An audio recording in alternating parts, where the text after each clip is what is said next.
पुढची बातमी पाहूया, जिथे येत्या 22 ऑगस्टला काँग्रेसचे माजी अध्यक्ष आणि लोकसभेचे विरोधी पक्षनेते राहुल गांधी येणार आहे आणि आता ते पुण्यात येणार म्हटल्यावरती राजकारण तर पेटणारच होतं. राहुल गांधींच्या छात्रों की गूंज या मोहिमेची सुरुवात 17 जूनला राजस्थानमधल्या कोटा इथे झाली.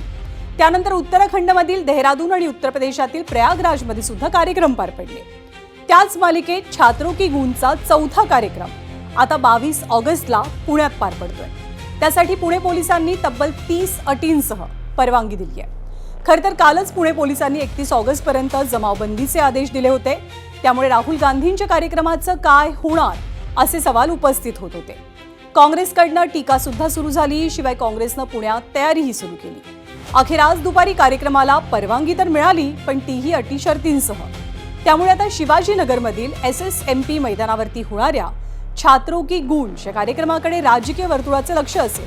आणि सगळ्यात महत्त्वाचं म्हणजे कार्यक्रमात संवाद आधीच्या कार्यक्रमांप्रमाणे होणार नाहीये, तर यावेळेला काँग्रेसनं आपली स्ट्रॅटेजी थोडी बदलली आहे. पुण्यातल्या कार्यक्रमात राहुल गांधी फक्त विद्यार्थिनींसोबतच संवाद साधणार आहेत.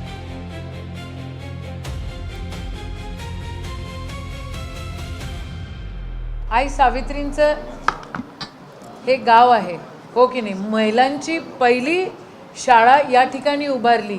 आई सावित्रींच्या नावाने ती युनिव्हर्सिटी आहे.